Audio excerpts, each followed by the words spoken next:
Chicago বিশ্ব ধর্ম সম্মেলনে স্বামীজির বক্তব্যের সারাংশ, বাংলা ভাষায়। হে আমার আমেরিকান ভাই ও বোনেরা, তোমরা যে ভালোবাসা দিয়ে আমাকে স্বাগত জানিয়েছ তা আমার হৃদয় পূর্ণ করে দিয়েছে। বিশ্বের প্রাচীনতম সাধু সংস্কৃতি ও সব ধর্মের জননীর তরফ থেকে আমি তোমাদের ধন্যবাদ জানাচ্ছি। হিন্দুদের সকল জাতি ও সম্প্রদায়ের তরফে আমি আমার কৃতজ্ঞতা প্রকাশ করছি। আমি সেই ধর্মের অংশ হওয়ায় গর্ববোধ করি যে ধর্ম গোটা বিশ্বকে সহ্য শক্তি ও গ্রহণ ক্ষমতার শিক্ষা দিয়েছে। আমরা মনে করি সকল ধর্মই সত্য। আমি আরও গর্বিত কারণ আমি সেই দেশের মানুষ যে দেশ সব ধর্মের মানুষকে আশ্রয় দিয়েছে। যেমন বিভিন্ন নদী বিভিন্ন জায়গা থেকে উৎপন্ন হয়ে বিভিন্ন পথ ধরে চলে, কিন্তু শেষ পর্যন্ত তারা সবাই সমুদ্রে মিলিত হয়।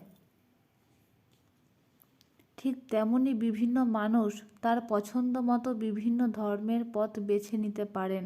আপাত দৃষ্টিতে এই পথ আলাদা মনে হতে পারে, কিন্তু এই সব পথই ঈশ্বরের কাছে গিয়ে মিলিত হয়। এই পবিত্র ধর্ম সম্মেলন গীতার সারাংশের অনুরূপ।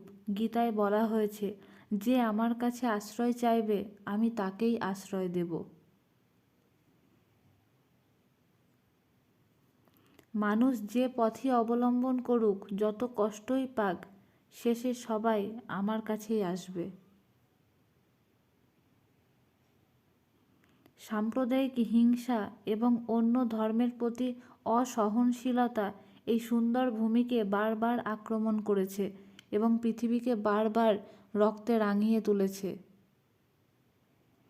জানি না এই ধর্মীয় হানাহানির কারণে কত সভ্যতা এবং কত দেশ ধ্বংস হয়ে গিয়েছে। এই রাক্ষস রূপ ধর্মীয় হানাহানি যদি না থাকতো, তাহলে মানব সভ্যতা আরও সুন্দর হতো।